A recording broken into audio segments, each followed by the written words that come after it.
ಶಿವರಾಜ್ಕುಮಾರ್ ನಾನು ಶಾಸ್ತ್ರಪತ್ರ ಗೊತ್ತು. ಧ್ರುವ ಸರ್ ದರ್ಶನ್ ಸಕೋದ ಅವರ 3 ಜನ ಮಧ್ಯೆ ಕಾಂಪಿಟೇಷನ್ ಕೊಡಕ್ಕಂತ ಗಂಡುಗಲ್ಲಿದೆ.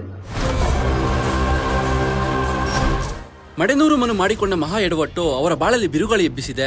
ಅವರೇ ಮಾಡಿಕೊಂಡ ಒಂದು ದೊಡ್ಡ ವಿವಾದ ಕಲಾವಿದನಾಗಿ ಕನ್ನಡ ಚಿತ್ರರಂಗದಲ್ಲಿ ಬೆಳೆಯಬೇಕನ್ನೋ ಆಸೆಗೆ ಕೊಳ್ಳಿ ಇಟ್ಟಿದೆ. ಅತ್ಯಾಚಾರ ಆರೋಪ ಮೈಗೆ ಮೆತ್ತಿಕೊಂಡು ಜೈಲಿಗೆ ಹೋದ್ರು. ಸೆರೆವಾಸದಲ್ಲಿ ಇರುವಾಗಲೇ ಆಡಿಯೋ ಒಂದು ಲೀಕ್ ಆಗಿದ್ದು ಎಲ್ಲರಿಗೂ ಗೊತ್ತೇ ಇದೆ. ಈಗ ಅದೇ ಆಡಿಯೋ ಬಗ್ಗೆ ಮಡೆನೂರು ಮನು ಸ್ಪಷ್ಟನೆ ನೀಡಿರೋದು ಎಲ್ಲರ ಕಣ್ಣು ಕೆಂಪಾಗಿಸಿದೆ.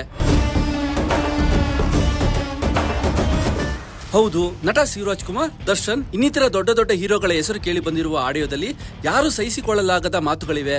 ಸ್ಪಷ್ಟವಾಗಿ ಹೇಳಬೇಕಂದ್ರೆ ಶಿವರಾಜ್ಕುಮಾರ್ ಅವರು ಹೆಚ್ಚು ದಿನ ಇರೋದಿಲ್ಲ ಅನ್ನೋ ಮಾತು ಕೇಳಿದ್ರೆ ಇಡೀ ಚಿತ್ರರಂಗವೇ ಸಿಡಿಮಿಡಿಗೊಳ್ಳುತ್ತೆ. ನಿಜ ಹೇಳ್ಬೇಕಂದ್ರೆ ನಟ ಶಿವಣ್ಣನವರಿಗೂ ಕೂಡ ಅದು ಬೇಜಾರವಾಗಿತ್ತು. ಶಿವರಾಜ್ಕುಮಾರ್ 6 ವರ್ಷ ಸತ್ವತಂತ್ರಿ ನಂಗೆ ಗೊತ್ತು. ಶಿವರಾಜ್ಕುಮಾರ್ 6 ವರ್ಷ ಸತ್ವತಂತ್ರಿ ನಂಗೆ ಗೊತ್ತು. ಮೊದಲಿಗೆ ಆ ಆಡಿಯೋ ನಂದಲ್ಲ ಎನ್ನುವಂತೆ ಮಾತನಾಡಿದ ಮಡೆನೂರು ಮನು ಈಗ ನಾನು ಆಗ ಡ್ರಿಂಕ್ಸ್ ಮಾಡಿದ್ದೆ, ಏನು ಮಾತನಾಡಿದ್ದೇನೆ ಎಂದು ನನಗೆ ಗೊತ್ತಿಲ್ಲ ಎಂದು ಹೇಳುತ್ತಿದ್ದಾರೆ. ಈ ಹೇಳಿಕೆಗಳನ್ನು ಕೇಳಿ ಎಲ್ಲರೂ ಕೆಂಡಮೆಂಡಲವಾಗಿದ್ದಾರೆ. ಅಷ್ಟೇ ಅಲ್ಲ, ನಾನೇ ರೆಕಾರ್ಡ್ ಮಾಡಿದ್ದಿದ್ರೆ ಸಾಕ್ಷಿಗಳನ್ನು ಕೂಡ ರೆಡಿ ಮಾಡ್ತಿದ್ದೆ. ಇದ್ಯಾವುದರ ಬಗ್ಗೆನೂ ನನಗೆ ಅರಿವಿಲ್ಲ. ಜೈಲಿನಿಂದ ಹೊರ ಬಂದ ಮೇಲೆ ಮಾತ್ರ ಎಲ್ಲ ಆಡಿಯೋ ವಿಡಿಯೋ ಲೀಕ್ ಪ್ರಕರಣದ ಕುರಿತು ಗಮನಕ್ಕೆ ಬಂದಿದೆ ಎಂದು ಹೇಳುತ್ತಿದ್ದಾರೆ. ಧ್ರುವ ಸರ್ ದರ್ಶನ್ ಸಕೋದ ಯಾರು ಮೊದಲು ರೆಕಾರ್ಡ್ ಮಾಡಿಲ್ಲ. ದರ್ಶನ್ ಸರ್ 6 ವರ್ಷ ಕ್ರೇಜ್ ಇರುತ್ತೆ ಸಿನಿಮಾ ಮಾಡಲ್ಲ. ಅವ್ರ 3 ಜನ ಮಧ್ಯೆ ಕಾಂಪಿಟೇಷನ್ ಕೊಡಕ್ಕಂತ ಗಂಡುಗಲ್ಲಿದೆ. ನಾನು ಹೌದು, ಮನು ಸ್ನೇಹಿತರಾದ ಅಲೋಕ್ ಎಂಬುವರ ಮೇಲೆ ಈಗ ಆಡಿಯೋ ಲೀಕ್ ಆರೋಪ ಮಾಡಿದ್ದಾರೆ. ಅಲೋಕ್ ನನ್ನ ಮಾತುಗಳನ್ನು ರೆಕಾರ್ಡ್ ಮಾಡಿ ನಂತರ ಲೇಡಿಯೊಬ್ಬರ ಮೂಲಕ ಹೊರಗೆ ವೈರಲ್ ಮಾಡಿದ್ದಾರೆ. ಆ ಲೇಡಿ ನನಗೆ ಡ್ರಿಂಕ್ಸ್ ನೀಡಿದ್ದರು. ಆ ಬಾಟಲಿಯಲ್ಲಿ ಯಾವುದೇ ಲೇಬಲ್ ಇರಲಿಲ್ಲ. ಆ ದಿನ ನನಗೆ ಏನು ಕುಡಿಸಿದರೋ ಗೊತ್ತಿಲ್ಲ. ಅದೇ ಕಾರಣಕ್ಕೆ ನಾನು ಏನು ಮಾತನಾಡಿದ್ದೇನೆ ಎಂಬುದು ಗೊತ್ತಿಲ್ಲ ಎಂದು ಹೇಳುತ್ತಿದ್ದಾರೆ.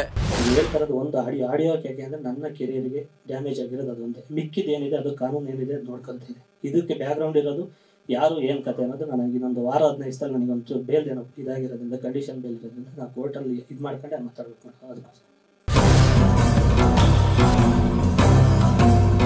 ಅವರು ತಮ್ಮ ಆಡಿಯೋ ವಿಚಾರವಾಗಿ ಸ್ಪಷ್ಟನೆ ನೀಡುತ್ತಾ, ನಾನು ಯಾರಿಗೂ ಸಾವು ಬಯಸಿಲ್ಲ, ಯಾರ ವಿರುದ್ಧವೂ ಮನಸ್ಸಿನಲ್ಲಿ ದ್ವೇಷ ಇಲ್ಲ.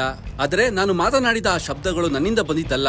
ನನ್ನ ಮೆದುಳಿಗೆ ಅವು ಅರ್ಥವಾಗದಷ್ಟು ಅಸಹಜ ಸ್ಥಿತಿಯಲ್ಲಿದ್ದೆ ಎಂದು ಹೇಳಿದ್ದಾರೆ.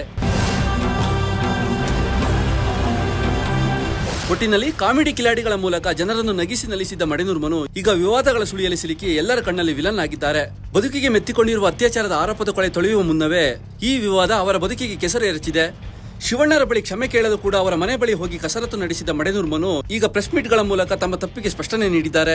ಏನೇ ಆದ್ರೂ ಶಿವಣ್ಣ, ದರ್ಶನ್, ಧ್ರುವ ಸರ್ಜರ್ ಅಂತ ನಟರ ಬಗ್ಗೆ ಮಾತನಾಡಿದ್ದು ಕ್ಷಮಿಸಲಾಗದ ತಪ್ಪು. ಇದಿಷ್ಟು ಕ್ಷಮೆ ಕೇಳುತ್ತಿರುವ ಮಡೆನೂರು ಮನು ಬಗ್ಗೆ ಸ್ಪಷ್ಟ ಮಾಹಿತಿ. ಇನ್ನಷ್ಟು ಸುದ್ದಿಗಾಗಿ ನೋಡ್ತೀರಿ ಇನ್ಸೈಡ್ ರಶ್ ನ್ಯೂಸ್.